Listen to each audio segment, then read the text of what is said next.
Hi everyone, welcome to my channel. I'm Alexis. I live in New York City and have worked in fashion and beauty for over a decade. In today's video, I'm going to be sharing my thoughts on the best drugstore skincare that is available at an under $20 price point. In my last video, I shared my anti-aging skincare routine, which I'll link up here. Although there are some amazing independent drugstores in New York City, I wanted to make sure that whoever watched this video had access to the products that I'm mentioning. So I chose to shop exclusively at CVS, which is the nation's second largest drugstore chain. The thing that surprised me the most, honestly, when I started shopping was just how expensive some of the drugstore items are. So that was when I decided that I would stick to a $20 price point for each item. I felt like that would be more of a challenge, and it would also make these products accessible to a much wider audience. Because I've worked in the beauty industry for so long, I've actually been very fortunate to have been gifted a lot of the beauty items that I've used over the years. So when I'm shopping at the drugstore, it's usually for much less fun things like toothpaste and deodorant. This video was so much fun for me to research, and I really hope you'll enjoy it and find it helpful. Again, I'm going to preface this by saying that I am not a dermatologist or an esthetician. I'm just a lover of skincare. I tried to do a lot of research and find the products that contain some of the best ingredients that are currently available in the market. All that being said, let's get started. First up is cleansers, and if you watched my last video, you know that I'm a huge advocate for the double cleanse. I think that it's just the best way to remove your makeup and sunscreen, as well as any dirt and pollutants that you may have picked up over the day. So that means that you start with an oil-based cleanser to remove your makeup, and then you follow that with another cleanser that's going to really get your pores deeply clean. And when looking for a cleansing oil at the drugstore, honestly, I was hard-pressed to find one. There actually was only one that I could find, and it's this one from Burt's Bees. It's their cleansing oil. And it's a good product. It does the trick. It doesn't have a particularly lovely fragrance or any special ingredients, honestly, but it was the only cleansing oil that was available. The price on this was $19 for 6 ounces, and the Innisfree green tea cleanser that I usually use is about in that same price point. So you're not really getting that much of a savings on a product like this by shopping at the drugstore. For my second wash, I picked up this product from Garnier Green Labs. It is their Smoothing Milky Wash in Hyalu-Melon. So the thing that really drew me to this product initially was that it said that Garnier actually tracks the biodegradability, the renewability, and the water footprint of their formulas. The plant that produces the formulas are powered by 65% renewable energy, and the plastic in this tube is made from 20% recycled materials. It's also vegan. There's no animal-derived ingredients in this. It has hyaluronic acid and is supposed to be moisturizing and good for dehydrated skin and fine lines, which I have both of. So when I first used this product, I was a little turned off by the fragrance, to be honest. It has sort of a cucumbery, melony fragrance, but it sort of skews juvenile.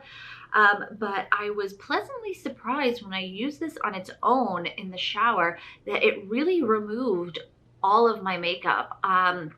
Generally, I feel like I always have to use an oil-based cleanser to remove my eye makeup, but this really did the trick. So if you didn't want to do a double cleanse, I would definitely recommend this product from Garnier Green Labs.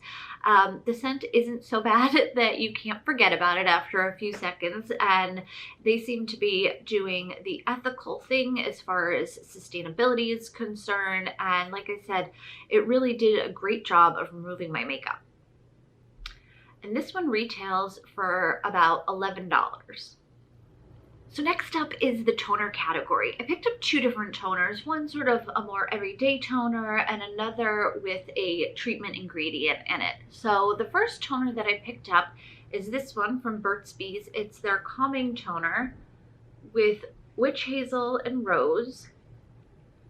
Witch hazel is a very common ingredient in most toners, and this is a nice toner. You get a good value for the money. This retails for about $11, and it does have a nice rose fragrance. I didn't find that I had any sensitivity to it, and I think that it's a pretty good toner for about 11 bucks.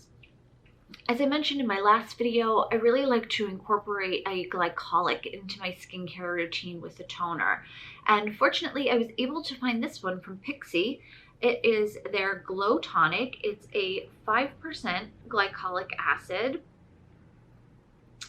And the great thing about glycolic acid is that is what is considered an alpha hydroxy acid, and AHAs pull moisture from the air towards your skin. So I really like to use this about every other day or so. Next up in my routine is generally my treatments and serums. It depends whether it's daytime or nighttime, which serum I choose. During the day, I generally use a vitamin C serum, and I found this one from VitaminSea.beauty. It's their Dead Sea Minerals and Vitamin C Complex. This retails for about $13, and I think it's a really great value considering that in here there's not only absorbic acid, which is the vitamin C, but there's also retinol, which is a vitamin A derivative, and there's niacinamide, which is vitamin B3. There's also vitamin B5 in here. So for about 13 bucks for 2 ounces, I think that this serum from VitaminSea.beauty is a really great value. At nighttime, I usually use my Curology or my prescription Retin-A. Unfortunately, at the drugstore, I was hard-pressed to find a retinol treatment under the $20 price point. So this one is a little bit of a cheat. I'm sorry. It is the Roche Retinol Correxion Line Smoothing Night Serum Capsules.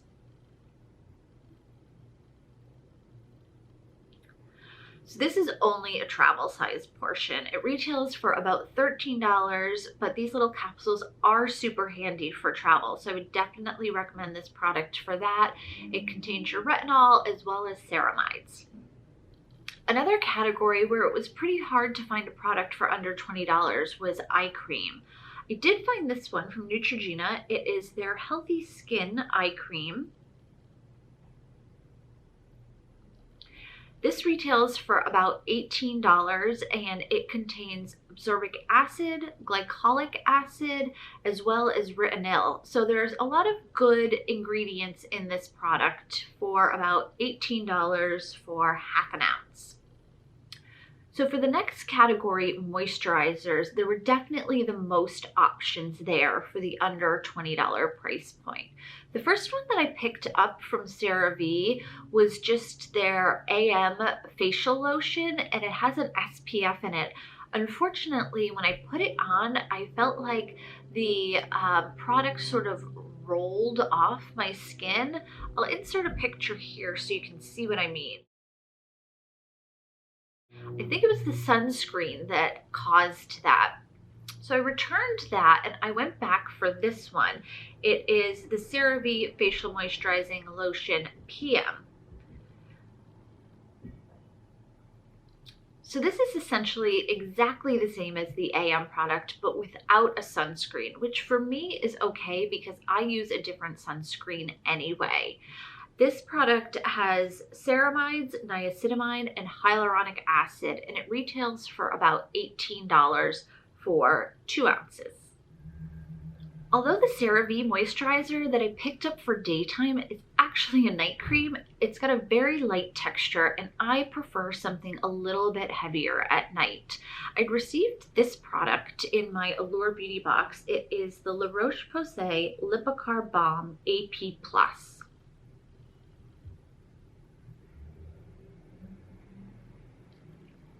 I really like this moisturizer. It's got shea butter and niacinamide. There's no allergens. It's fragrance free.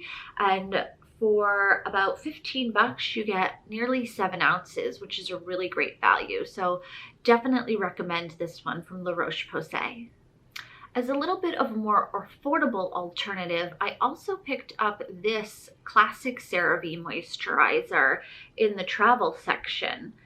And this has all three of the ceramides that are in the other CeraVe moisturizer that I mentioned, but 2 ounces of this was about $4 versus $15 for 2 ounces of the other product. The only thing that this product doesn't have is the niacinamide. But if you have niacinamide in one of the other products you're using, maybe this would be just fine for your nighttime moisturizer.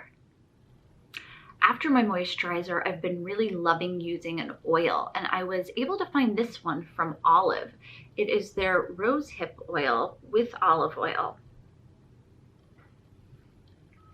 This product is actually certified organic and it's made in New Zealand. One of the things that really drew me to it is that there's only 2 ingredients in it. It's rosehip oil and olive leaf extract. So I thought this was a really great option for about 15 bucks. So next up is the category that I consider to be the most important, and this is the product that I was actually the most excited about. It is Bare Republic's Mineral Sunscreen Lotion. This is a tinted sunscreen, and what that means is that it's not going to leave that white cast that so many sunscreens leave. That is the reason why a lot of people don't like to use sunscreens daily. You're not going to get that white cast from this, and it acts as a primer. I felt like it had a really beautiful sort of primer-like texture to it. It goes on super smooth, and it was very comfortable to wear all day. So really excited about this product from Bare Republic. The only thing I wish is that it was an SPF 50 instead of a 30. Okay, that's everything. I think that I found some really great options for the price point. Some products that are well known and well loved, and others that are new to me I'm excited to integrate into my routine. Please let me know in the comments below what your favorite drugstore skincare products are. I'm interested to know. Also, the lesson that I took away is that the drugstore isn't necessarily the place for the best value and the best ingredients. I think that that lies in the K-beauty sector. Please also let me know if you'd be interested in seeing a video on my favorite K-beauty skincare brands. I'm going to be linking everything I mentioned in the description box below. Please subscribe to my channel, and I'll see you next time. Bye!